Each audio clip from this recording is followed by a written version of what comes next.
Welcome to the Saturday Morning Nerd Show. I'm your host, Marcus Blake, and joined with me and our crew this morning, the brewing sailor, Mr. Brendan Smith, live from Crafty Growler. L'chaim. And boy, that new breakfast beer looks awesome. Cannot wait to try it on Wednesday when we're gaming. So, also joining with me today is from the Electric Jellyfish podcast, Mr. Chad Womack.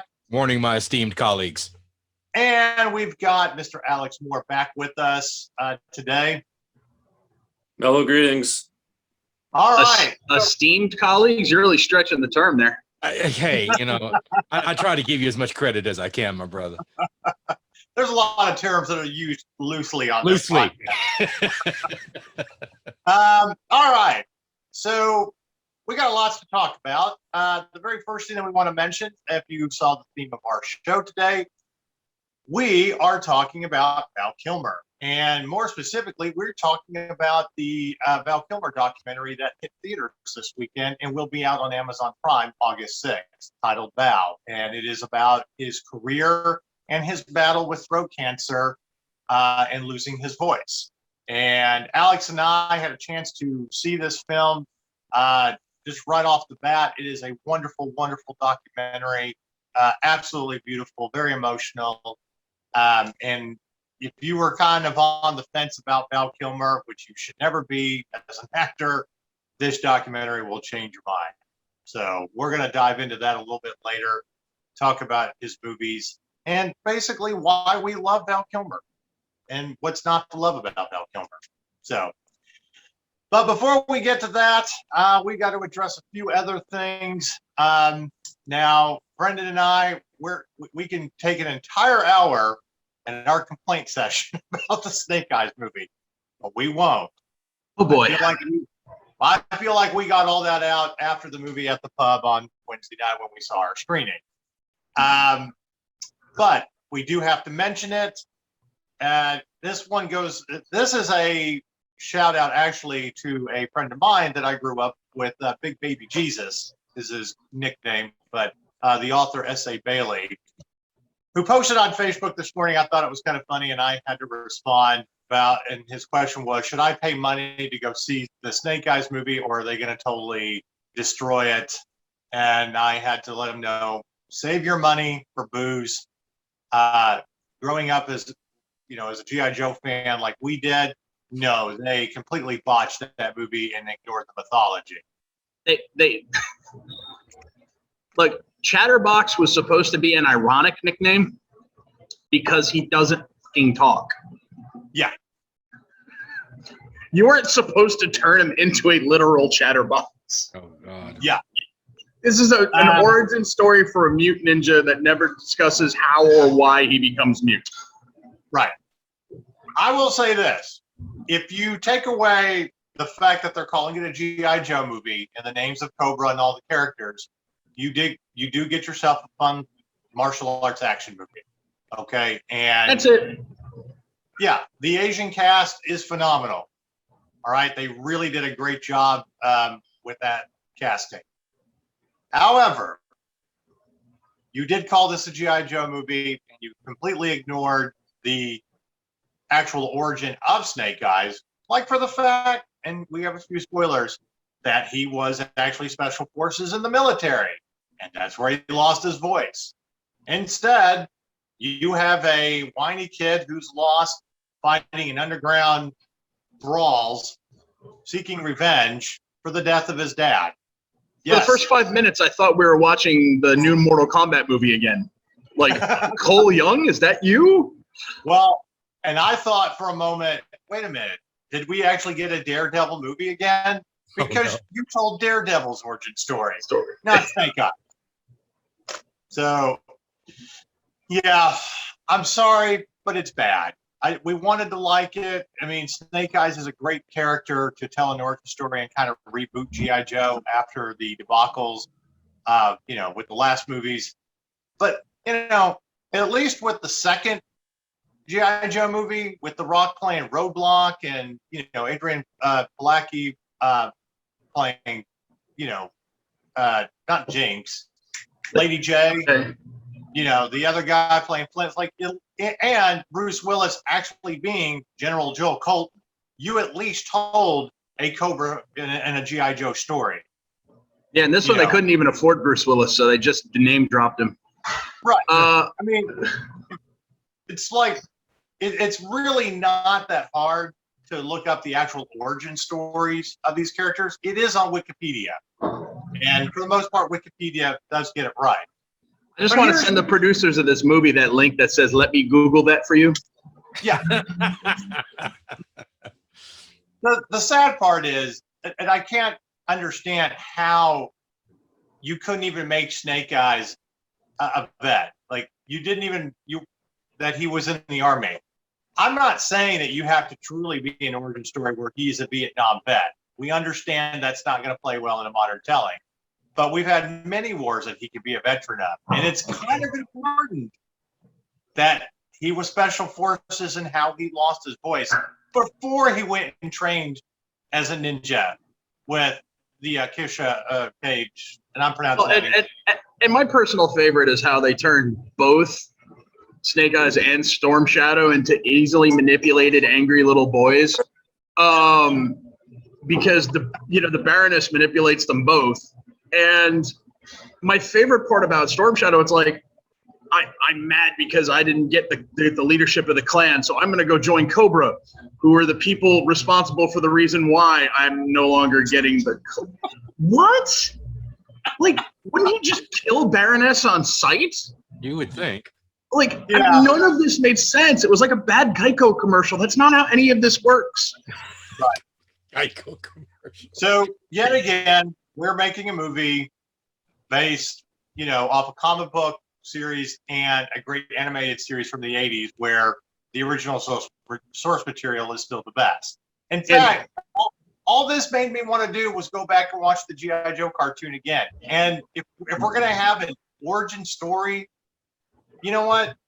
Why don't we just have the G.I. Joe movie with Falcon and the Rise of Serpentor and all of that? Because that's still, 30 years later, that still holds up. They used to yell, "Yo, Joe," and I'm thinking as long as Paramount owns the rights to it, they just should say, "No, Joe." No, Joe. Because, I mean, it's just a straight up, the whole movie revolves around a magical bullshit device. Yeah. Yeah, that's another thing. I mean, let's throw in some mysticism here with a magic rock that destroys things. Sure. Yeah. Why not? Just for shits and giggles.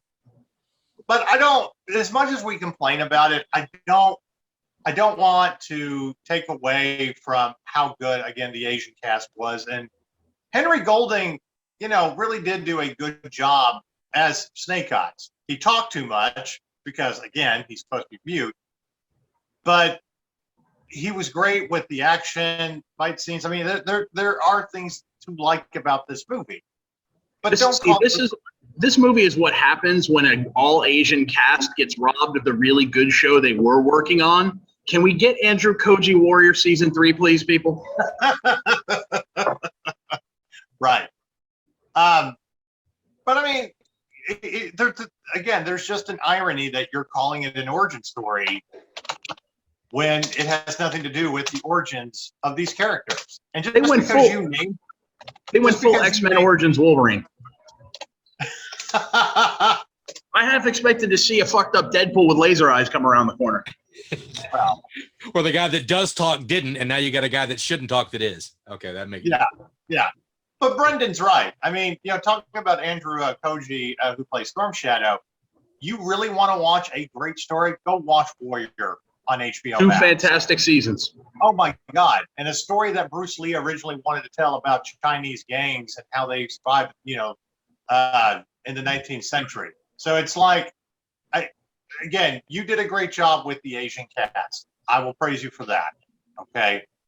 And nothing against Samara Weaving, who played Scarlet. I'm sure you're a talented actress, but you clearly have no idea who G.I. Joe is or looked up anything about the characters. Or maybe you just gave what lines they gave you, and didn't do anything on your own addressing this character. So He collected a check. I'm not I'm not giving any shit to any of the actors because, and I've learned this, there are very few movies out there where the actors are really, really bad. Most of these actors are fairly competent. I mean, they're going to go out, they're going to perform their lines. The problem is, as Mythbusters pointed out, it's really hard to shine a turd. Yeah. Yeah. So these producers, these writers, as Falcon said, do better. Yeah. So if you're trying to reboot and make G.I. Joe movies, fine. But you actually have to know the mythology of G.I. Joe and pay attention to that. And that's the worst part.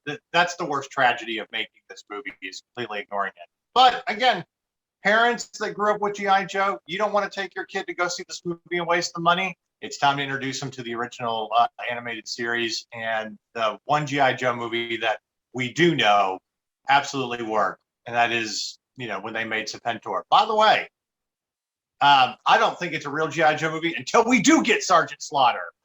Same. Fair point. Also, and by the way, I would like to say, if The Rock's going to be Roadblock, then I'm going to need Stone Cold Steve Austin as Sergeant Slaughter. Just saying. That I'll get behind. By the way, a little fun fact for you kids from the 80s that grew up with the animated series of the movie. Yes, Mr. Miami Vice, Don Johnson himself, was the one who voiced Falcon. So, all right. We don't have any reviews of the new He-Man series on Netflix yet. We'll get to that in about a week or so after we check it out. Anyway. I saw some of it. Yeah, we'll get to it. But we have other things that we have to address. We'll wait until Kevin Smith stops crying on social media. Well, that's it. Now, before we get started talking about Val Kilmer and talking about his documentary, we do have to do this week's Side of the Apocalypse, dealing with another turd of a movie, another one that Alex is finishing up a review about, a little editorial. And this is one of those times where I absolutely agree with Alex Moore and his description of it. But here it is. This week's Side of the Apocalypse. LeBron James complaining about the critics who were right about his movie, that it sucked. Space Jam 2. There's just irony about him complaining when they actually got it right. And we've all known he was a bad actor for years, watching him flop. Well, I don't. It's funny because he plays himself in Trainwreck, and I thought he was great. So it's like he's playing a different version of himself here, and it was boring. I know. Like, I love him. His role in Trainwreck, kind of ironic that he's extremely cheap and makes other people pay, even though he's the richest person in the room. I mean, he was fantastic. Okay, so it's not. I do think that you have some acting ability. It just didn't show in this movie, and this is a movie that shouldn't have ever been made. Now, you might be wondering, should I be talking about this, knowing full well that I'm completely biased, that Michael Jordan and the Bulls will always be better, and of course the Michael Jordan version is the superior Space Jam movie? Yes, I might be. However, that doesn't mean I'm wrong. Am I really wrong? Hey, just because everybody wants to be like Mike doesn't mean you actually can, LeBron. Oh, shit. Very, very true. Very true. I mean, seriously. I just want to take a minute on behalf of the rest of the That Nerd Show team to thank Alex for taking one for the team and watching the movie so I don't have to. Thank you. I really appreciate that. I did not want to watch a 90-minute promo for Warner Brothers and HBO Max. It wasn't 90 minutes. It was 4 minutes shy of 2 hours. Oh, wait, why? Long. Yeah. That is the longest running commercial ever for HBO Max. And look, come on, Warner Brothers, we do not need a 2-hour commercial summing up your products. We already can do it just by looking at a GIF on the internet of a dumpster fire going down a flood. Look, we already pay for the streaming service with That Nerd Show because we kind of have to. But we don't need your shameless promotion. Unless it's Mel Brooks doing it in Spaceballs. Spaceballs, the toilet paper. Well, Baseball's the flamethrower. The kids love it. The one thing I did like that I thought was kind of funny was when you go to the basketball game, which doesn't happen until the end, of course, but it feels like it takes forever to get there. But If you thought that the basketball game in the original Space Jam was ridiculous, I mean, this one took it to a whole different level. But I did like that they had all these movie characters from Warner Brothers movies kind of in the crowd. So I thought that was kind of funny, but sort of play like who's who, where's Waldo kind of thing, and just kind of see how many characters you can name. But that was all they needed to do. I mean, they didn't have to do all this other stuff before that. They could have just done it right there. So what you're saying is it's a drinking game within a drinking game when you're watching, which I kind of support. But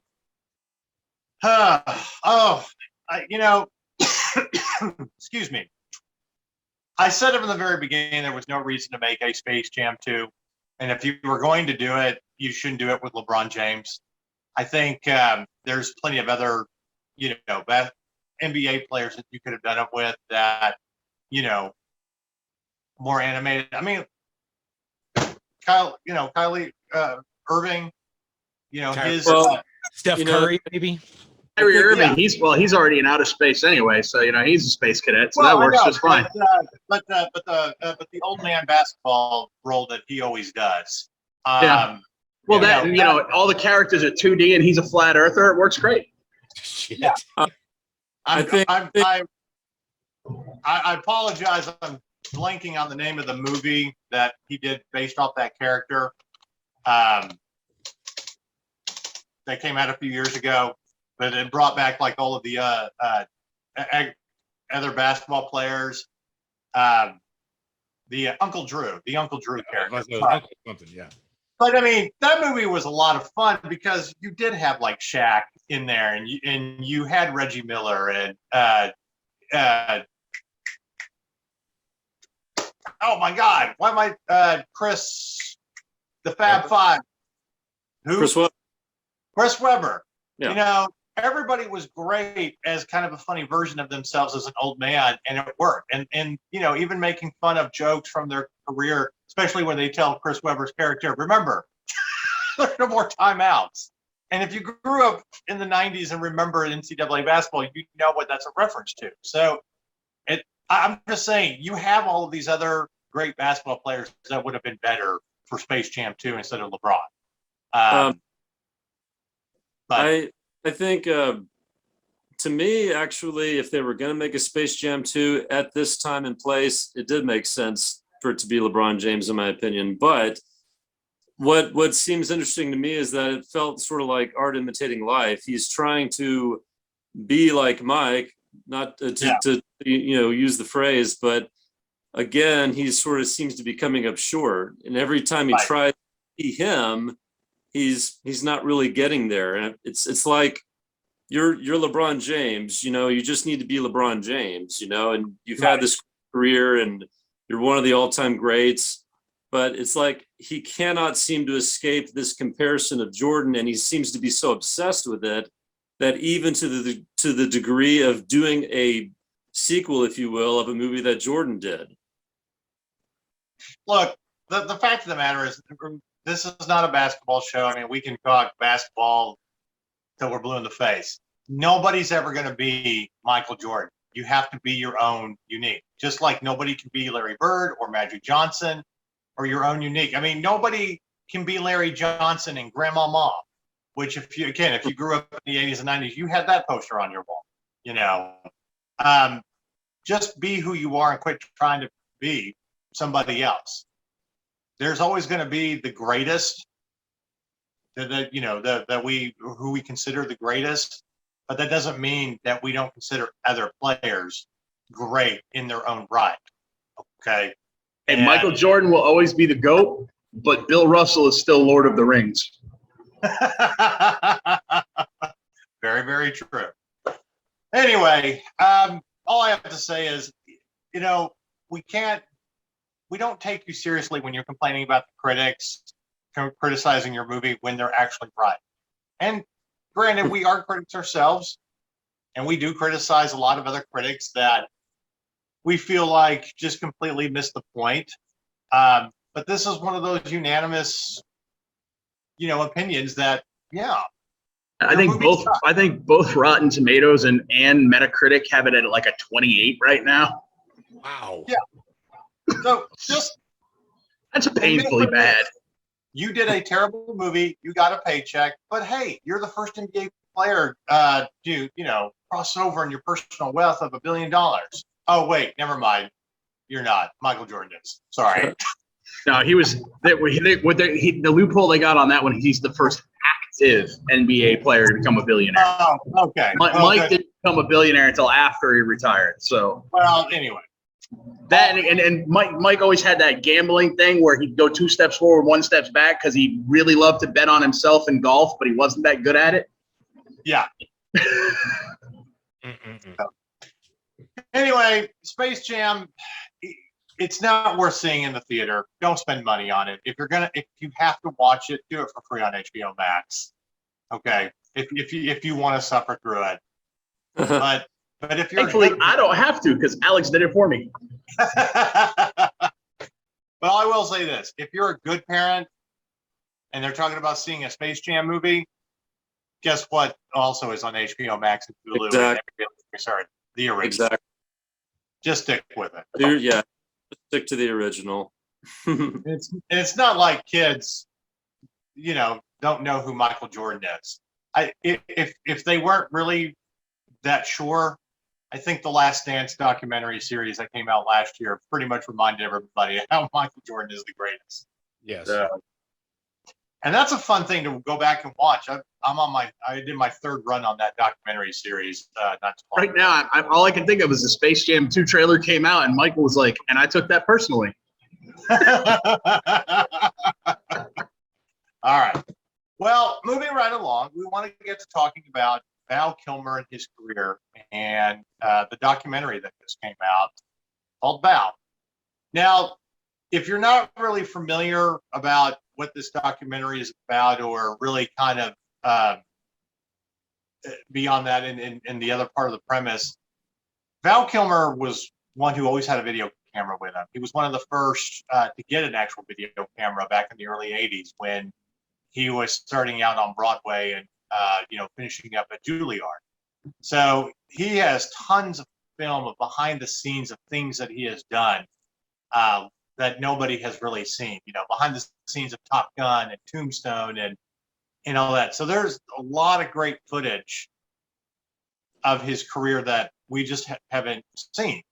And then he kind of finally went back and, is put out there for this documentary. But the doc isn't so much, just kind of reminding people about his career. It's about how he has transcended and kind of come full circle, with his struggles in his career, divorce, having 2 kids, and then when you're a great actor and you get throat cancer and you lose your voice because of the radiation that you took to get rid of the cancer, that's a tragedy. Yeah. And that robs us of a great talent. So that's kind of what we're diving into. Just think if it had happened before Tombstone. Oh my God. We wouldn't have. I'm your Huckleberry. I don't want to think about that parallel universe. I'm going to need some whiskey in this coffee for that. So, all right. I'm going to turn it over to Alex real quick. I've said it time and time again. I just think it's a wonderful and beautiful documentary about how it was done and put together. Alex, talk a little bit about it. What did you love about this documentary? Well, first and foremost, I liked that it was a very personal account and it didn't feel forced and it didn't feel superficial. I wondered how they were going to be able to cut all this film footage together from his tapes and be able to actually make a personal story out of it. And the fact that they were able to get an adequate narrator, which I don't want to give too much away about that, but they got somebody close and personal to do it. And I thought it was a really great decision, which I'm sure Val Kilmer was a part of that decision. And the way together at the beginning, at the end was wonderful as well. But so you had a voice that I think was a good representation of the man himself. And despite the fact that it is a little bit difficult to hear him speak when he has the problems right now with his voice, after a while you kind of get used to it because you realize this is him and he's just being himself and he wants to be able to share who he is right now and connect that to who he was and say, this is all who I am. It's just different parts of who I am. Right. And you can always, to me, the way you can always separate a good movie from a really great movie, whether it be an actual movie or a documentary, is how you connect with the people. And when you get to a moment where he's having a personal tragedy concerning his mother, kind of towards the end of the story, and you see how it's affecting him personally in that moment, and then you feel that same emotion that he's feeling, at that point you realize that you've been taken through this journey up to that point and you're actually well connected with them, so it's a success. Right. And so regardless of some little details that I think maybe I would have liked to have heard a little more about what led to the divorce, or maybe I would have liked to heard a little bit more about his spiritual life, which was touched on a little bit. Those are just little details where maybe I would have liked to have seen more. But aside from that, I can't really find anything wrong with the documentary. I think it's very personal, and I think it's very accurate, I would say. For the most part, doesn't feel like it's pulling any punches. It's kind of letting everybody see who he really is for the most part. Yeah. No, I think. Let me ask you guys a question about this real quick, and about Val. So he's supposedly going to have a cameo in Top Gun 2 Maverick, and I have no idea what that's going to be, especially considering his voice.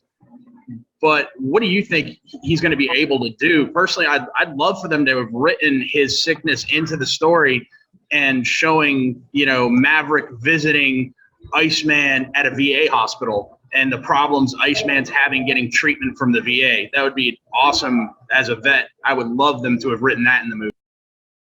I honestly think if you watch the trailers, you see Tom Cruise at a funeral, saluting. I think it's Iceman's funeral. I think there may be a scene where, they talk to each other and it might be cancer related, but I think that's part of the cameo is him going to Iceman's funeral, and kind of that, because it's in that first trailer where you're hearing the voiceover with Ed Harris talking about the end is inevitable, and you do all these kind of flash scenes or whatever where he's at a funeral. I think that's supposed to kind of symbolize that that's part of the end for Maverick as a fighter pilot. Didn't even pick up on that, so thanks.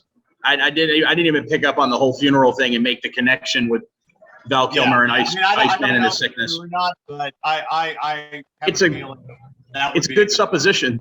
Yeah, it makes perfect sense. So, but yeah, I think you all. But I also think you're right, Brendan. You do yourself a big disservice if you don't have a scene with them together, where he's visiting at a VA hospital and talking about, getting old and this happens, and fighter pilots don't live till like they're 100. I mean, they really, most of them really don't. I think Chuck Yeager, Way too much stress on their bodies. Yeah, he's like the rare exception. Also, Chuck Yeager was in the earliest stages of rocket technology. These guys are out there routinely pulling 8, 9 Gs. They weren't doing that. Fighter pilots in World War II, if you survived World War II, you might have lived 80, 90, 100 years. They were flying 400-mile-an-hour planes. These guys are flying Mach 2 plus. Yeah. So, anyway, it'll be interesting to see. I'm actually really looking forward to Top Gun 2. I didn't think they should make a sequel because, the first one is so good in its own way, but these trailers have sold me on it, and it just really I really wish they hadn't taken the joke trailer down. He was like, "You're still a captain. Why is that?" And he smirks, and then they show the sky penis. Instead of buzzing the tower, he does sky penises now. Yeah. Anyway, we'll get to Top Gun 2 later this year when they finally get it out. But here's the irony. I think this is one of those where Paramount will actually do it right, with a lot of callback to the original and understanding the origins of fighter pilots back then to now. Well, that's because Tom Cruise has 100% creative control of that movie. Right. So anyway, getting back to what Alex said, I feel like with all of his footage, I mean, you could have easily made like a 4-hour documentary or a little limited series about his career and everything that he did.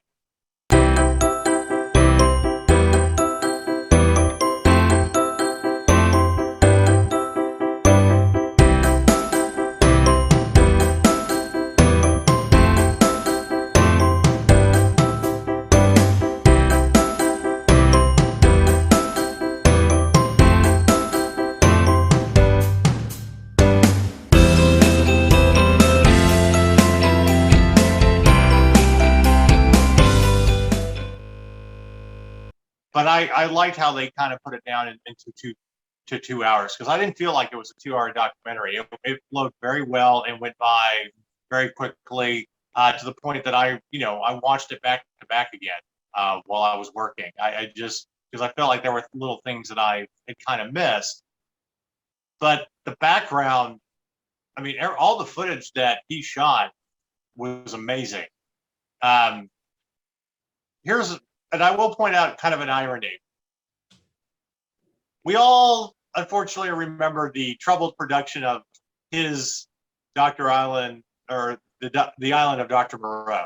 Mhm. Dr. Island sums it up about right. Doctor. Yeah.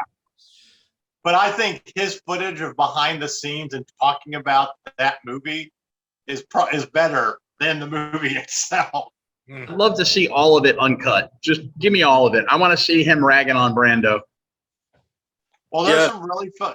If Go they- ahead, Alex. If they ever do release like on Blu-ray, they should do like a separate, like a supplemental material where you can just watch all the footage together without the actual movie in it, and just watch all that footage.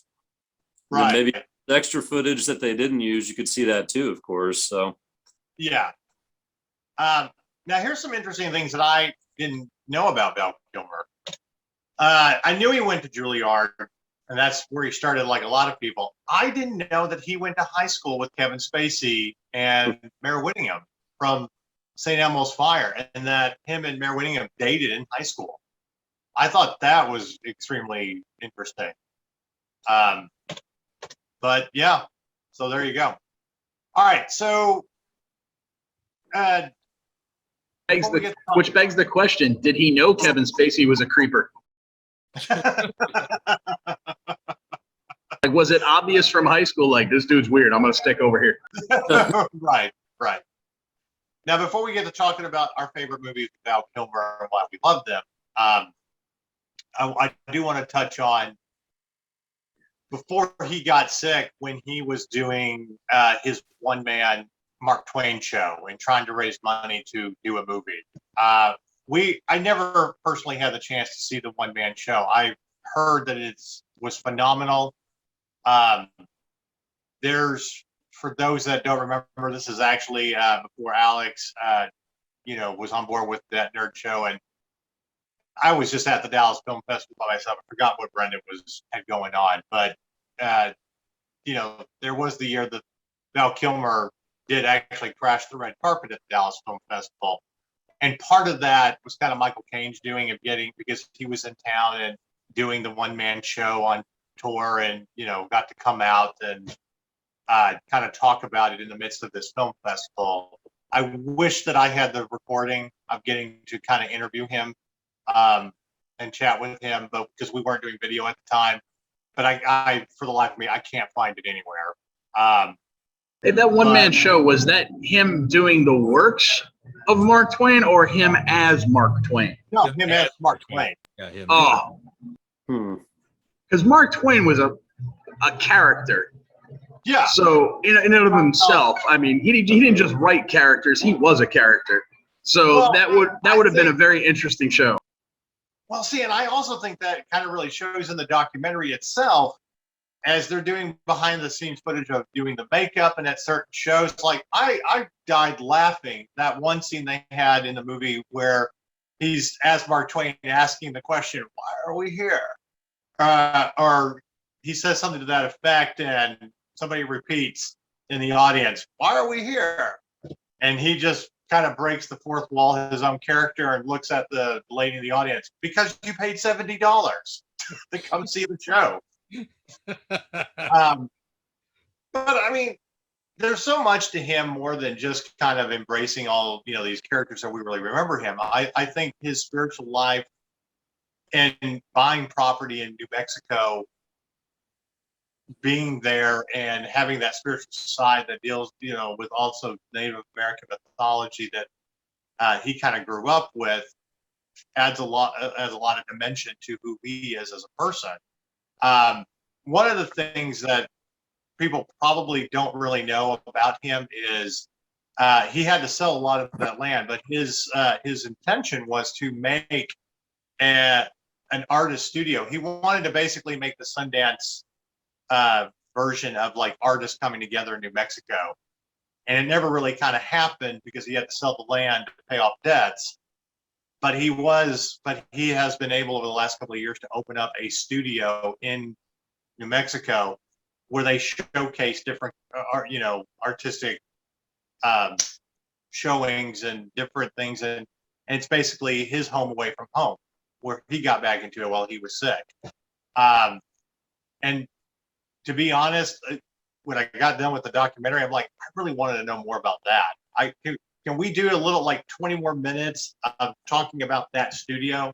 And it makes me really want to go out and visit it and talk with people that are a part of it and get to interview, Val Kilmer about that side of him and his passion in trying to get back. So, I don't know. What did you think? Again, Alex, I thought that was a really wonderful part of the documentary. What was your response to that part of it? To which part? I had some sort of a cutout a minute ago, so The fact that he created like the artist studio in town after he had to sell a lot of his land, but what they're trying to do with it, showcasing different artists and different themes of art. Well, I think it's a kind of a testament to what he believes in, what he is passionate about. I think lots of people are in an industry or they have a job that they are good at, and so they do it and they make a lot of money at it and they're successful, but they don't necessarily enjoy it. They just kind of do it because that's what they make money at. And I think it seems to indicate that he not only was successful, but he really enjoyed it as a true artist himself, I guess. And we did see a little, in the documentary of stuff he's continuing to do himself to stay active. Despite the fact that he's kind of lost his voice, so he can't do some of the things he used to do, he's found other things to do instead. Well, I do like the fact that he's able to pop up in movies and they have been able to dub his voice or at least have a character that doesn't necessarily need to speak. I mean, they did that in the Snowman movie, the Snowman serial killer movie with Michael Fassbender, where he was, the father of the female cop who was trying to track down the serial killer. It's obvious that his voice was dubbed, but he was very animated, and I thought great without having a voice because he's Val Kilmer. Or the fact that he popped up as like a blunt man type character in Jay and Silent Bob Strike Back, just looking cool in his costume. So he's able to do stuff. It's just, it's not Val Kilmer's voice that we're used to. So, all right. So the next thing we're going to talk about is this. We're going to talk about our favorite movies with Val Kilmer and some of the choices that he made in his career. Now, every actor, they do bad movies or they do flop. They do something that gets them a paycheck and gets them to the next movie that they want to do, or to seek out roles and everything. Speaking of Jay and Silent Bob Strike Back, you do the good movie, then you do the crappy movie. You do the good movie, then you do the crappy movie, and then you do the movie because your friend says you owe him. Very true. So my first question is this: the movie that kind of made Val Kilmer's career or his first feature film, Top Secret. Yeah. Is it a good movie or is it fluff, as he calls it in the documentary, remembering his time when he was shooting it in London? Chad, I'm going to start with you. Your opinion of that movie. I loved it. But again, we're talking about a movie that came out in '84. And we just thought everything was cool when we were 15. Um, yeah, well, at least I did. And that movie kind of had a little bit of significant meaning to me, because I had a friend of mine that lived across the street whose mother worked for the local ABC affiliate, and they hosted the screening. So we got a bunch of swag from it, and I had top secret posters all over my wall, and it was kind of excessive. And I got to see it in the theater, and I just cracked up, because it's comes from the creative minds of Airplane and Naked Gun, and and I love that kind of irreverent humor. So it was kind of irresistible. Some of the best sight gags I'd seen in a movie like that in a while. Peter Cushing with the Right. Oh, magnifying glass, and and of course the trademark cow and the friggin' boots and shit. I dug the hell out of that movie, and I'd never really seen him do anything like that since then, outside of maybe MacGruber, because right. he took such a large swing away from that and went straight into stuff like Top Gun, and he didn't really go back. He just kind of kept moving forward. But I thought it was great. It was a neat way to get introduced to Val Kilmer. Yeah, I mean, it's a fun little movie, but I think you hit the nail on the head. I mean, if you like the Airplane type movies or Naked Gun or whatever, that's what this movie is. I don't know if I would say it's a great movie or even on the same level as Airplane, but I do agree with Val Kilmer when he's talking about he's making fluff. But you do that. You have to do that to kind of jumpstart your career. I mean, for God's sake, Jennifer Aniston was in the Leprechaun movie and had Little Willow chasing her around before she ever became famous. So it's like you do those movies. Yeah. Anyway, Worker did a chainsaw flick, so let's not forget that. Right. So, Brendan, Alex, you guys have an opinion on Top Secret? Like it? Don't like it? Yeah, it's fluff, but it's the best kind of fluff. It's snappily written. It doesn't take itself too seriously. It's a movie where the actors, the directors, and the writers are all trying to have as much fun as the people watching it. So, yeah, absolutely, it's fluff. But is it a good movie? Yes. Right. Alex? I like it too. It's one of those movies that I watched on cable in the 90s because they were showing a lot of 80s films on the movie channels at that point. So it's one of those I had a chance to watch at that time, and I kind of enjoyed it because I thought it was kind of an interesting concept, and I hadn't thought about it in a really long time either. So kind of seeing that again in the documentary was interesting. I tend to think of Real Genius as kind of being the first big movie for Val Kilmer instead of Top Secret. So I kind of meshed those two together because they both came right before Top Gun, I think. So. Well, and that's actually what I want to jump to. We're not going to talk about the Top Gun. We can do an entire hour. I think we've talked about that movie plenty over the years. It's Top Gun. What else to say? And he's great as Iceman. I mean, and I know the documentary talks about how he didn't really want to do that movie, but he did. And, he jokes around that after he did that movie, he had to realize that anytime he went to an airport, everybody was always going to call him Iceman. He's forever, I don't want to say tainted, but those two things are linked, and that's just the way it works. But Alex brings up a good point about Real Genius. I think that's his true breakout role. And that's a movie that I absolutely love and can go back and watch over and over. And it isn't just about Val Kilmer. It's such a great cast for a kind of a ridiculous 80s, college movie. And it has the line I have probably quoted more than any other movie, more than even Star Wars. It's a moral imperative. It's a moral imperative. I have used that line in my life countless thousands of times. Oh, not the line I thought you were going to quote. What did you think he was going to quote? I drank what? Very, very See? true. See, I brew my own beer though, so I know exactly what I'm putting in my mouth. I just, I'm leaving that one alone. Yeah. But I mean, it's real genius. It's kind of that just zany, ridiculous, college movie. Also, how It had brilliant is it? it had the ultimate 80s douche. It had William Atherton. William Atherton, yeah. Turn his home into Jiffy Pop bags. That's right. Is that true? Yes, it's true. It's true. This man has no dick. This man has no. That's what I heard. Bonnie Bedelia punched him in the face in Die Hard. Right. Only a true genius would come up with this concept, which I thought was great. Using liquid nitrogen and cutting it off in the shape of a quarter to get free coffee. But yeah, that's kind of my favorite. All right, getting past that, Willow. How do you not like Willow if you grew up in the 80s? I'm not saying it's the greatest fantasy movie, but how do you not like him as Mad Mardigan? Hey, look, I know Willow. This is a Val Kilmer show, but Willow will always have a special place in my heart because as a guy who likes to do voice imitation, it introduced me to Kevin Pollak, who is my voice hero. Yeah. So Yeah. He's your spirit animal. All right. I mean, seriously. Go ahead, Alex.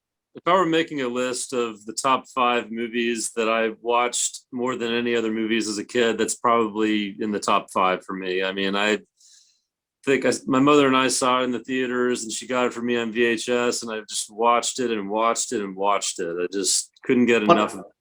one of those movies that the VHS tape is now so threadbare it looks like a pair of old jeans. Yeah, wherever it is. I have an ex-girlfriend who that was her favorite movie, and like first movie date night, let's watch Willow. Like, yes. And then I'd like to point out the fact that Marcus has an ex-girlfriend that liked Willow is more surprising than the fact that Marcus talked about an ex-girlfriend on the show. That is true. Unfortunately, liking Willow doesn't absolutely save you from being batshit crazy. So, And I have to say, yet, I am Jack's complete lack of surprise. I have to say, kind of like what Brendan was saying about a line that is used over and over again from Real Genius. There's a line from Willow that I've used over the years, over and over again. It doesn't come from Val Kilmer's character, but it comes from the old woman who was in all the animals and they brought her back to human sort of at the end. And it's kind of at the end when Willow is trying to transform and she goes, just do it. My mother say that to each other all the time, like, just do it. So that's where Nike got that. That's where Nike got it from, yeah. Yeah, it wasn't the man in Utah who got executed at all. It was from that movie, yeah. Well, they are making a Willow series for Disney Plus, with the princess being, an adult and stuff. I will say this. Even if you don't really showcase like Mad Mardigan or whatever, or you have to do a little dubbing of his voice, if you don't have Val Kilmer in there, don't do this series. Okay?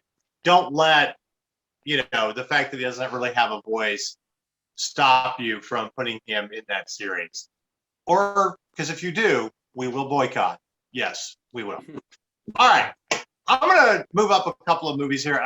Kind of an honorable mention for me, and I was actually talking about Alex one day in a text message about this, is I love the movie Thunderheart, where he's an FBI agent investigating a crime on an Indian reservation because he's part Indian.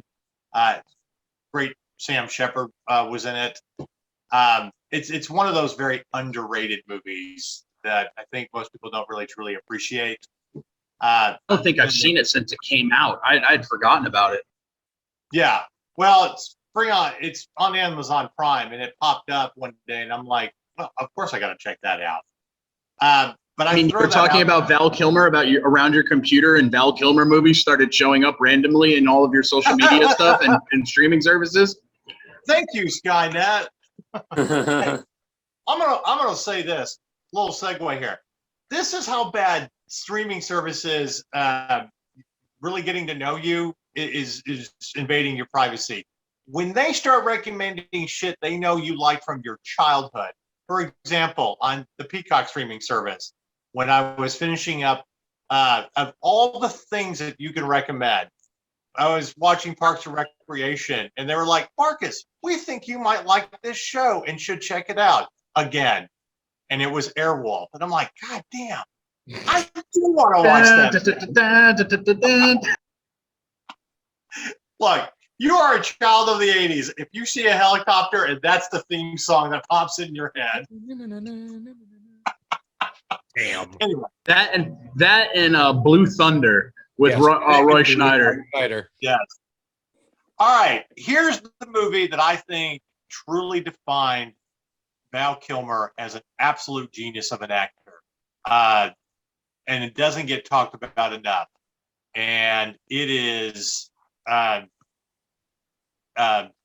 Doors, when he played Jim Morrison. Thank you, Marcus. I thought he was going to say Kiss Kiss Bang Bang. I did too. No. We will get to that in a moment. I love that movie, but that's a little bit later. We're not there yet. The Doors. God almighty, he was amazing in that film. Yeah. And that's another great thing about the documentary that people don't realize about Val is how he made audition tapes for roles. Like the audition tape he did for Full Metal Jacket, which was phenomenal. But everything he did to prepare that role and convince Oliver Stone that he was the right man for Jim Morrison. Oh my God. There is nobody else. Tell me one other person that could have done that role that even looked like Jim Morrison compared to, to Val Kilmer. I got to stop. I got to stop you because otherwise we're just going to gloss over the fact that he auditioned for Full Metal Jacket. What character did he audition for? Say it was Animal Mother. I think he was just auditioning. I have to go back and watch the doc, the video that he was prepping. I think he was just auditioning because he wanted to be in the movie. But anyway, Chad, The Doors. I know that originally whenever Oliver Stone had announced and they were looking to cast the lead role, I know a lot of people started throwing Michael Hutchinson's name in the mix, even though Michael Hutchins, I don't think had ever even acted. He just could sing and he kind of resembled Morrison physically a little bit. That was about the only thing that I could get in my head, and I couldn't get that image out of my head. I'm like, yeah, I guess Michael Hutchins would be a good choice if he can act. And then we see the first trailer when they finally start filming, when they announced that it was Val. I'm like, really? Val's going to play Morrison? And then you saw the first trailer and you're like, okay, holy shit. Boy, was I wrong. Yeah, it was there. There are just certain roles that certain actors were born to play. And we've talked about it frequently on that nerd show and on the Electric Jellyfish podcast. Kilmer was born to play Morrison. You forgot that you were looking at Val Kilmer. You just thought that you were looking at Morrison. Yeah. I mean, love or hate Oliver Stone, whether you're a Doors fan or not, the perfect embodiment of a character. It doesn't come around very often. I mean, the only other music character, somebody playing a music character that has even come close would probably be Jamie Foxx's Ray Charles. Oh, Rami Malek did pretty well. And you're right. That was the other thing I was going to say too. But I also think Rami Malek did exactly the same thing that Val Kilmer did in preparation. Mm-hmm. Learning every step, embodied that character, wearing same exact clothes to where you embrace yourself into that. You basically got to the Daniel Day-Lewis level of acting. They went full method. Yeah. They went full method. Kind of like Boseman in Get On Up. He did a really magnificent James Brown. There were times where I forgot that I was looking at Boseman. Mm-hmm. Right. And he didn't really look like James Brown, but the way he personified her. He sold so well that you just right. But I mean, here's the interesting thing too. If you want to talk about like Oscars and stuff like that, Val Kilmer absolutely deserves the Best Picture Oscar for his portrayal of Jim Morrison. But you know why he doesn't get it? Because that movie comes out the same year as Silence of the Lambs. Mm-hmm. So it's like and I kind of get that mentality of, well, this is Anthony Hopkins as Hannibal Lecter. I think if that movie had come out the year before or even the year after, I think it would have been kind of a no-brainer. I don't know. The year before, he would have gotten trounced by Dances with Wolves. Yeah, but again, the best actor role. Yeah, best actor he would have gotten because, I mean, Yeah. look, I've liked a lot. I've enjoyed a lot of Kevin Costner movies. The day he wins a Best Actor award, Yeah. don't get me wrong, Kevin. I love Yellowstone. It's a great show. Yeah. Hey, a Razzie Award for your terrible Boston accent in 13 days. Yes, we believe that more than the best actor. Yeah. We're talking accents and Costner, and you're going with 13 Days and not Robin Hood? Damn. Well, for his Boston accent, he overplayed the Kennedy Boston accent like he was trying to be Teddy Kennedy in 1985. I mean, he literally sounds like Mayor Wimby from The Simpsons. Oh, shit. It's a good movie. Really great cast. It's just, Kevin, take it down 5 notches. Dial it back. I'm your mayor. Anyway, but real quick on the Doors. Alex, what's your opinion of that movie and his performance? It's one of those movies I had to kind of rewatch when I was older because I didn't really start to appreciate it for what it was until I knew more about the Doors. And when I started to get into their music and I watched it again, it was like, yeah, it was really, really pretty great. And Yeah. but like, I mean, Chad pretty much summed it. You know, I think that's kind of the role that he may have been born to play. I think between that and I don't know, it's close. I mean, we all love, of course, another movie that's going to be coming up here in a minute. But then, of course, his portrayal when he was doing his one-man show, it's like these are the roles that he was kind of born to play. If you had to count top 3, I guess. So I know, and I agree. But with that said, segueing to the next movie we have to talk about. I mean, not that we really know how Doc Holliday talked or his speech pattern, but I think we all pretty much understand. We all pretty much assume. Well, of course, he must exactly have sounded like Val Kilmer in Tombstone. And honestly, even if he doesn't, do we really want to know? No. No. I mean, nothing against Dennis Quaid in the Wyatt Earp Kevin Costner movie. I mean, he did an okay job. Okay, he did. But He just wasn't Val. Val was the epitome of a Southern gentleman turned scoundrel. yeah, He was like somebody who out of like, Blue versus Gray that turned from an upstanding Southern officer into a almost like a Han Solo type, but dare I say a little cooler. Yeah, you took the words out of my mouth. You took the words out of my head. Here's what when we talk about the movie Tombstone, which is almost 30 years old now, I almost want to punch people in the face anytime they talk about, well, it's not entirely accurate. The Wyatt Earp movie was more accurate. Who the fuck cares? it doesn't I necessarily, want to be accurate. though. Go ahead, Alex. It doesn't necessarily translate to a better movie just because it's more accurate. No, Exactly. I'm not. If I want accuracy, I will watch a documentary. Okay, you watch a movie because of the performances. All right, and the performances in that movie, everybody was great. I mean, Okay. think about the size of that cast. Mm-hmm. It was insane. I mean, the amount of people, the amount of really quality actors that were in that movie is just nuts. By the way, another great part of the documentary, the behind-the-scenes footage of when he was kind of doing a little interview with Kurt Russell, and they were talking about comparing the Wyatt Earp mustaches. Did Kurt Russell get it right? I was rolling on the floor at that part of the documentary. What I loved about Kurt Russell in that movie is he insisted that everybody really grow out their mustaches and that there'd be no mustaches. And I was just like, man, that was fantastic. Just because at the time it was the style, everybody wore them, and so yeah, it just one of those little tiny things that makes a movie feel that much more authentic and lived in, and Yeah.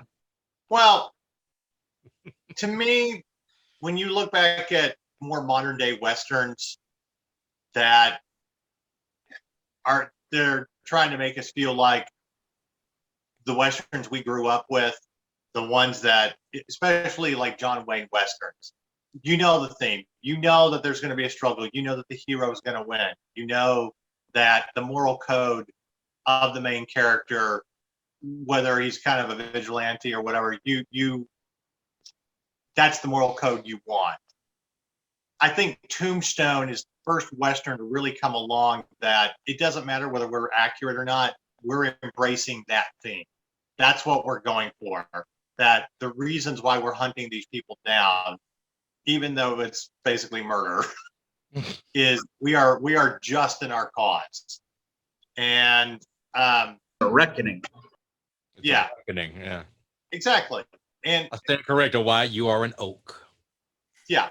So I mean, for me, just Val Kilmer kind of steals that movie more than anybody else. Kinda.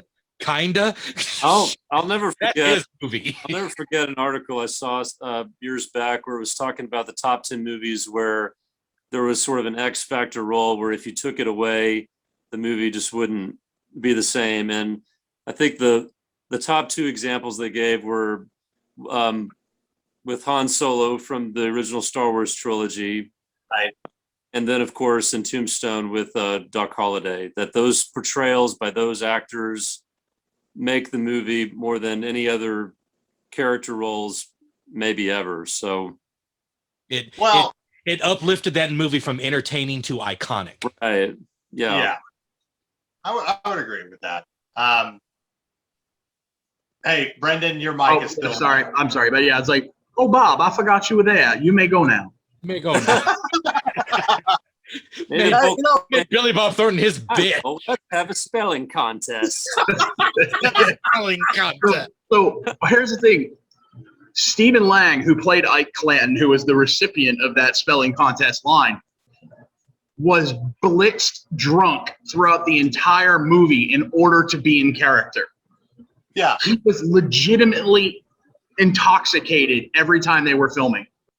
Well, I think also kind of what makes that performance so iconic is I feel like there's a lot of things that he kind of ad-libbed that weren't necessarily in the script. And one of them is like, I feel like this had to be ad-libbed, is when they're doing the scene out in the middle of the street after the sheriff gets killed. And the one guy is like, you're a drunk piano player.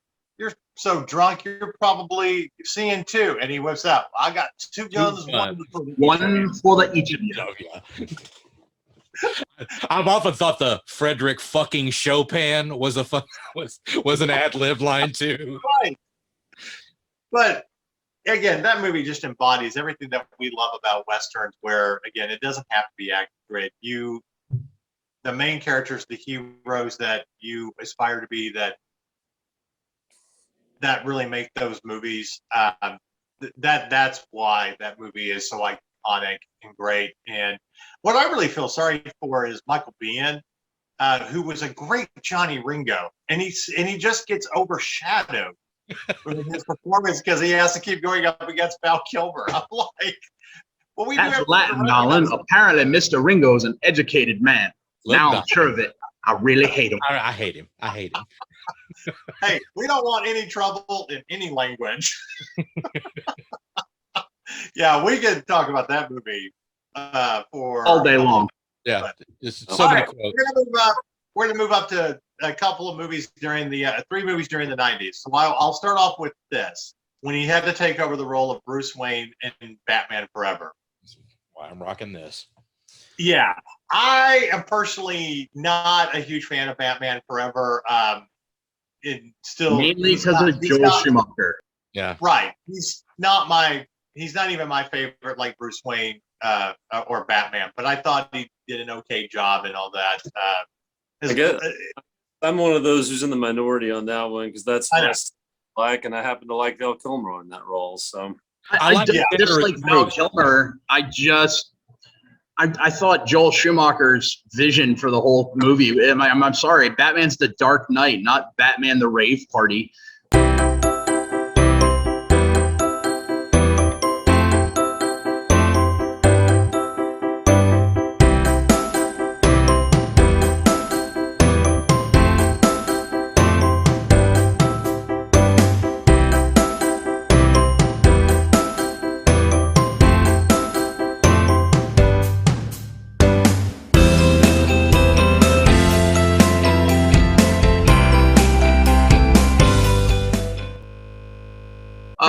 if you're gonna cast two guys that have to work together all the time, and Jim Carrey and Tommy Lee Jones, maybe make sure they can actually get along for the entirety of because they hated each other.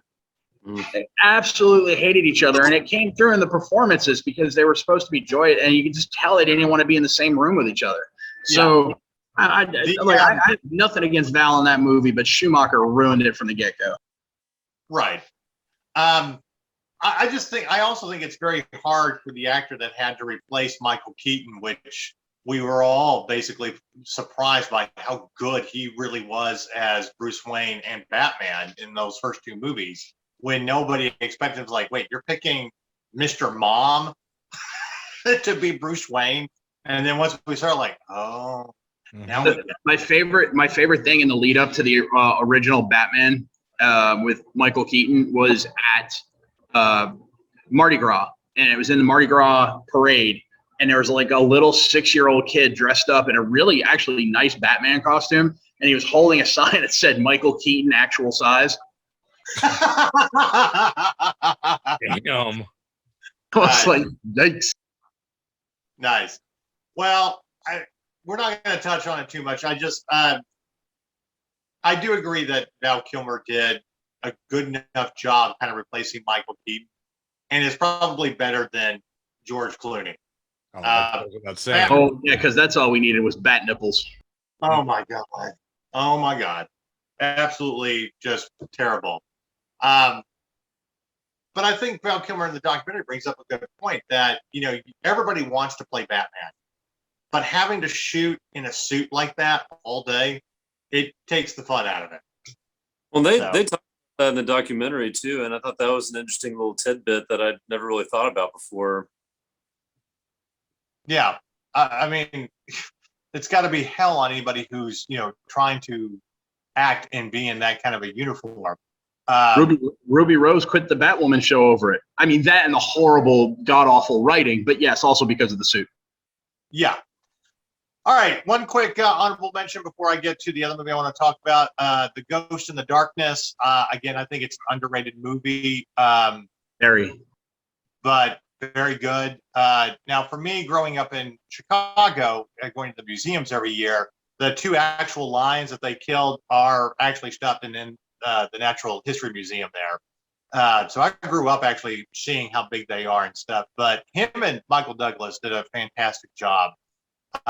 But it does get overshadowed with other movies that he had done. And the first one I want to talk about is Heat. Yes. I'm sorry. If you complain about Heat and tell me that it's not a very good movie, I'm allowed to punch you in the face. But in relation, to Val Kilmer, it's hard not to be overshadowed when you have Robert De Niro and Al Pacino. And on screen together for the first time in Hollywood history. For about 10 seconds. Well, it's the coffee cup scene, and that was a good scene though. It was a short, intimate scene. They're having a cup of coffee together. I thought it was well done. I don't know if it's Val Kilmer's best role because, again, you have such a phenomenal cast, you kind of get overshadowed. However, the movie itself and what he brings to the movie, that's what I look at when it comes to Heat. Mm-hmm. And he just makes that movie better. I heard somebody once says, like, well, his character wasn't really that good. I feel like you could have gotten anybody to do it. I'm like, I don't necessarily think that's true. I think Val Kilmer is a great actor that brings his own gravitas to that. You're just not going to see it as much because of Al Pacino and Robert De Niro. But I can't imagine anybody else, being in that movie or doing his role. So, and he's the only one that gets away, isn't he? Yeah, he's the only one that gets away. Yeah, she gave him that. She waved him off and shit, and does the expression on his face whenever he understood what she was doing is the one scene that really sticks with me. Outside of course, the action set pieces and the heist and everything, but when she does that, and he's just like, that cold, stark realization of, oh shit, yeah, I better turn around. Yeah. Well, the biggest and the coolest thing about that big shootout that he takes part in the climactic battle with the police, they actually had, actual blanks, and they had microphones hidden all over that city square area so that the sound was more visceral. Usually gunfire is dubbed in later, but they didn't. They recorded it all live, and it's one of the coolest shootouts you'll ever see on screen. Yeah, easily. Yeah. But I think really my favorite scene after you see him, go off and have a fight about money, when she's ready to leave him, is like, fine, take the keys, leave the bank book and the kid, and get the fuck out of here. And then the next day when he wakes up at De Niro's place, and he's like, the sun and the stars, or that's what she does for me. And he will never be able to let that go, even though she cheats on him and stuff like that. So, I mean, I think there's a real intimacy with, the scene you're talking about when she does wave him off. But I bring up the movie because it's such a great crime thriller. And I just feel like he adds more to it by being in the film. Yeah, great ensemble piece. Yeah. We're not going to talk about The Island of Dr. Moreau. It's a train wreck of a movie. But again, watch the Val documentary with his footage from behind the scenes. It's much better. But the one movie that we absolutely have to talk about that still stands up nearly 25 years later, The Saint. And I watched it last Sunday. Allison, assistant editor and senior writer, we were texting back and forth to send her a copy of the doc, and she's like, "That's just my favorite movie." I fell in love with Val Kilmer because of that movie. I'm like, I understand. And it's the one movie where, with so many disguises, you get to be so many characters. So how do you not want to do that? And there are a lot of times when I create a rogue in a video game, the name will be Martin de Porres. Nice. There's so many even little callbacks to the original series. Roger Moore on the radio giving the news at the end of reading off the news on the radio on the BBC as he drives away at the end. Yeah. Or I never noticed this, but when Elizabeth Shue's character gives him the pin that she grew up with, I never realized it was the actual logo from the original series. So, but anyway, such a fun movie. Again, still stands the test of time. So I will ask this. Alex, you and I have talked about it. Am I wrong in saying that about The Saint? I think it's a little bit underrated. I feel like I don't know. I feel like I liked it when I saw it, and I still like it now and have fond memories of it. But I feel like it doesn't really get talked about enough. Didn't get much love at the theater either, and I agree, it's completely underrated. I mean, there's a lot of, I think it's a very 90s movie in a lot of ways. I mean, it's not very dark. It's kind of campy. But again, just all of the characters that he gets to bring out and play in this movie.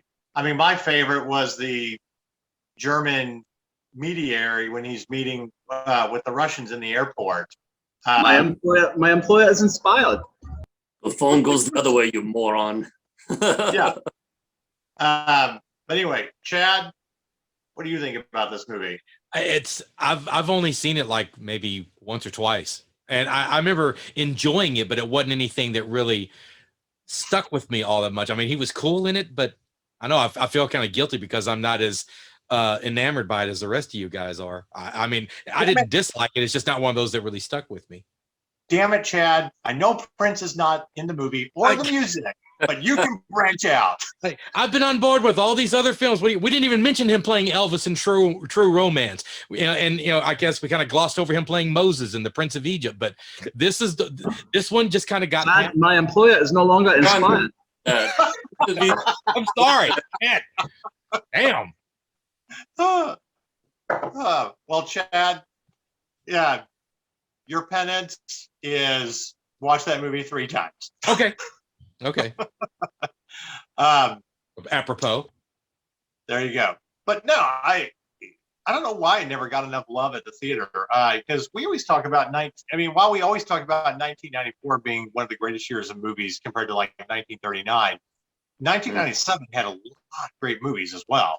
Mm-hmm. And it just I don't know why it didn't do as well or why people didn't respond to it, because I mean Val Kilmer was very hot in the 90s. I mean, he seemed to pick really good choices. Not that I'm going to go watch At First Sight again. There's no reason to, but I absolutely praise his performance in the movie. So, I, I mean, it's not great, but I think for what it is, it was fine. Romantic, film, kind of an interesting concept at least, but yeah, I guess considered kind of cheesy and a typical '90s romance film of that era, but yeah, right. good performance still. We have a few movies that we do want to talk about as we get into the 2000s. I mean, he did a lot of kind of independent, not as popular movies, looking for great roles. The Salton Sea is a very, very underrated movie. It's kind of an undercover cop, in a drug culture and stuff like that. And, the look and getting all the tattoos that he did, again, very, very good. Just in a very creepy setting too with the Salton Sea. I don't know if anybody knows like the whole thing about it, but it's a sea in the middle of an inland sea in the middle of California that's evaporating essentially. Yeah, no, I agree. I mean, Red Planet is a decent, space movie. But there's one movie that I really love to talk about. It kind of goes with a streak of about 3 movies that he did where he wasn't really the main character. But the one I'm talking about is Wonderland, where he played John Holmes. Mm-hmm. Deals with the connection to like the triple murder and stuff. Why people don't talk about that movie enough. And again, I feel like that's another one where he truly embodied, if you kind of go, John Holmes. When I think of John Holmes and I think how he really is, I'm getting my perception from Val Kilmer in that movie. So Alex, you've seen Wonderland, right? Yeah, I think I may have missed that one. I kind of haven't seen as many of his movies in the last 2 decades as I did in the 80s and 90s. So, well, there's one on your list then. All right. Another movie that I want to mention, again, he wasn't the main character, wasn't even in the movie all that long, called Stateside, about a kid who fucks up and was given a choice to join the Marine Corps. And Val Kilmer plays the drill instructor at Marine boot camp. It's almost kind of like a consolation prize because he wasn't in Full Metal Jacket. Excuse me, but he was great as the drill instructor, and then talking about how to raise children and stuff, and kind of has that fatherly. He's the shepherd character for the main character, who kind of guides him in getting past. Excuse me, this fuck up of a rich kid's son to why you're joining the Marines and stuff. It's kind of an honorable mention as an underrated performance, and I do encourage people. But there's one movie that I absolutely love to talk about from the 2000s, and it is Spartan. If you've never seen the movie Spartan, which Val Kilmer actually helped get made and financed, that's an incredible movie, and it's definitely very underrated. Now, Brendan and I have talked about Spartan before, but Chad, you've seen this movie, right? No. Okay. Well, that's a tragedy. That's your assignment for the day. Really good flick. Yeah, check it out. Yeah. Alex, you've seen this movie, right? Yes. Okay. So the premise of it is, and I forget the real guy's name that he's portraying, but he's basically a special ops soldier who gets thrown into a conspiracy about the kidnapping of the president's daughter. It was also Kristen Bell's feature film debut, because she plays the daughter. But he doesn't quite believe everything is up and up, that the character is dead, and investigates and search out what happens and the conspiracy within the government to basically disappear the troubled daughter and rescues her. So the story about how this movie got made is very interesting. This was something developed by David Mamet. And David Mamet was talking with a producer at a restaurant about what he wanted to do because he knew this guy who was special ops in the military and all, from listening to his stories. Val Kilmer happened to be sitting at a table next to him and overheard the conversation and basically invites himself in to have lunch with him and talks about the character. And it was Val Kilmer who got the financing because he was still kind of hot at the time to make this passion project by David Mamet. Interesting. Yeah.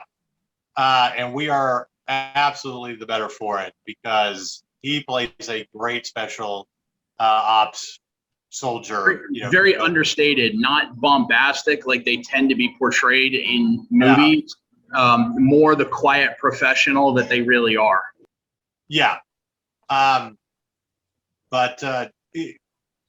all I have to say is if you are into military movies, if you're a vet and you haven't seen this movie,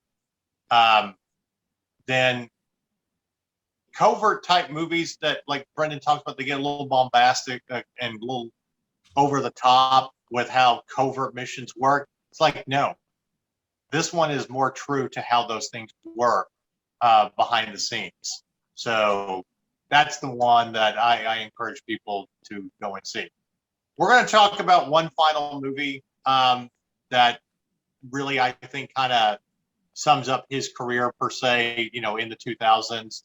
It's not Alexander. I mean, he was great in that movie, but kind of a train wreck of a movie in itself. And of course, he was great in Deja Vu with Denzel Washington. But the one movie, and it in a lot of ways resurrected Robert Downey Jr.'s career, Kiss Kiss Bang Bang. Absolutely. Written by Shane Black. And Val Kilmer plays a private investigator named Gay Perry. And that's exactly how he's listed in the credits. Now, I want to make sure I know. Brendan, I know you've seen this movie. Chad, I know you've definitely seen it. Yes, sir. Alex, you have seen this movie, right? Yes. Okay. All right. So my question is this. Am I wrong in saying, or am I understating it in any way, that this is a fantastic movie that is a must-see? Not at all. I don't think you're understanding anything. Okay. I mean, you can disagree with it if you want, but I'll fight you. No, I'm kidding. I won't. No. You have no argument from me. And here's a little kind of interesting fact about this movie.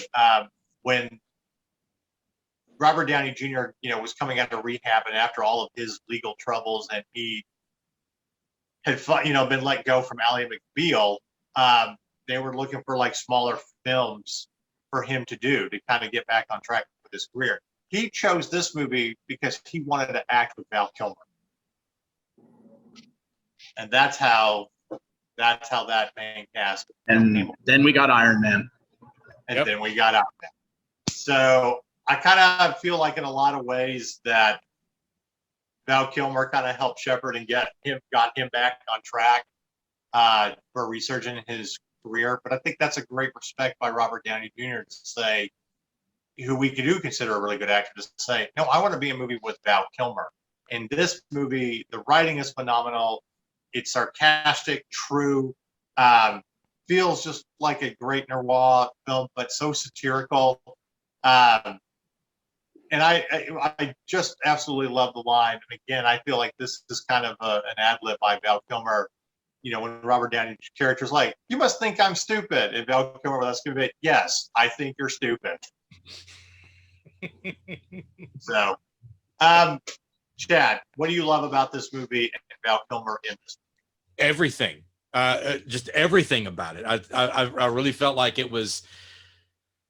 I guess the last thing I saw him in that I thought he was truly magnificent in, because it was one of those performances where you just kind of weren't expecting it to be that good. Just the movie as a whole, I wasn't expecting to be that good.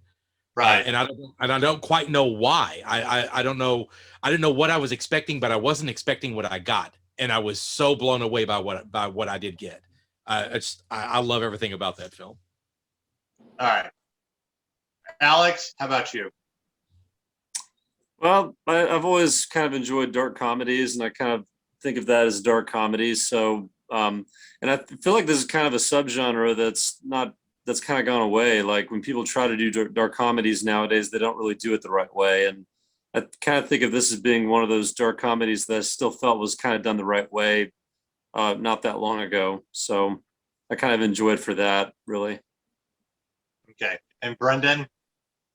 I just like the snappy repartee, the snappy writing, and there's nothing wasted in the dialogue. No. You know, so it's everything has a point, everything has a reason, and it's just extremely well done. Yeah. Peak Shane Black. It is peak Shane Black. Yeah. I mean, the Nice Guys movie that's very similar, set in the 70s, Ryan Gosling and Russell Crowe, is also another brilliant movie. Mhm. But I think there's just so much going for, everything in Kiss Kiss Bang Bang. And the title alone, I mean, the narrations, I think you guys sum it up perfectly. I mean, the snappy repartee and the writing itself. I like how at one point Val Kilmer can be the tough private investigator, but then be, at the very end when they're in the hospital and Val Kilmer's or Robert Downey Jr.'s character is helping him walk back so he could stare at the ass of the nurse. There's just little subtleties and stuff about that movie. But anyway, we've got to wrap this up. Val Kilmer, he's done a lot of great, a lot of things over in the last 15 years. And I think his big passion project really has always been, the Mark Twain movie that he wanted to do, that he was going on tour to raise money for and stuff. And it's a shame that we didn't get to see that film project, and maybe we will one day.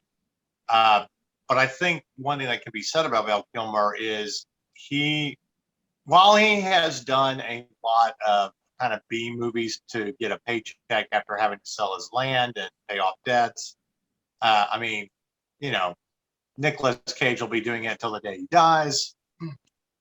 I think for early in his career, once he got past, Top Secret and Top Gun fame, and he chose his roles wisely and what he wanted to do and how to embody a character, even to the point of everybody wants to be Batman, so I did a Batman film, and then it's not all what I wanted it to be, that kind of thing. But as much as we give credit to Daniel Day-Lewis as, the greatest method actor and embodying a role and living that role while he's doing it, I think Val Kilmer very much comes into a close second. I really do. Well, that Daniel Day-Lewis only takes a script when he has a chance of winning an Oscar. Right. But I also love how Val Kilmer can, make fun of himself too. I mean, MacGruber is a ridiculous movie, but he's funny in it. Yeah, so I think he did that one for fun. It seemed like he had a good time doing that one. So, yeah. All right, we're going to end the show by doing this. I want to go around the table here, and I want to know everybody's favorite movie by Val Kilmer. What is one that you absolutely love and you think it's his best? Chad, probably shouldn't have to ask you, but I'll do it anyway. Your favorite? It's Tombstone. Yeah. All right. Fair enough. Alex, how about you? Oh boy. I was inclined to say Tombstone, but I think if we're just going by pure performance, I will go with The Saint, because I like the fact that he got to do a lot of different characters and he showed some variety, and to be able to do that role takes a lot of great talent. And so we got to see the full spectrum of the things that he could do. Right. Brendan, how about you? Yeah, I don't care if somebody else already said it. I'm saying Tombstone. All right. And just because I'm wearing a Top Gun t-shirt, don't let that fool you. It's not my favorite Val Kilmer movie, although I love him in it. because it's Top Gun. I will honestly say that for me, it probably is. I think The Doors is the best performance he ever gave. The Saint is my favorite because I just love The Saint. Followed very closely by Kiss Kiss Bang Bang. I could watch Kiss Kiss Bang Bang any day of the week. If it's on cable, I stop and I watch. Doesn't matter what part of the movie it is. And then follow very closely after that is Spartan, just because of how much I love that movie. So a few little choices there. All right. We will be back with another gaming tournament this week from the Ultimate Game League at Craft Growler on Wednesday. This is a league tournament, so we're going to be scoring points. So real quick, just to give a shout out, Brendan, you've got more stuff. Since the breakfast beer is ready, tell us a little bit about that. And Oh no, that's just my Hefeweizen. When I said a breakfast beer, it's just my Hefeweizen. But I've got 10 beers on tap now and more coming. Probably won't be ready by Wednesday, but I got a cherry lemonade Berliner Weiss that's almost ready. So. Okay. All right. Well, good craft beer, gaming, tournaments. That's where we'll be at Craft and Growler on Wednesday in Dallas. So if you're a gamer, come on out. If you just like good craft beer, come hang out with us. It's a great time. We're going to be off for a couple of weeks with things going on, but we'll be back in August with more stuff as we get into our busy season with movies that have been delayed time and time again that are finally getting a fall release. And film festivals and just all that as we start to wrap up, this crazy year. And we'll have more issues of that Nerd Show Weekly News coming out. So we'll be back. And in the meantime, listen to the Electric Jellyfish podcast. Thank you, sir. We'll be giving you plenty of spoilers and things to talk about that are, going on in the nerd universe. We'll give your All favorites. right. It is time to say goodbye, everybody. Goodbye, everybody. Belong.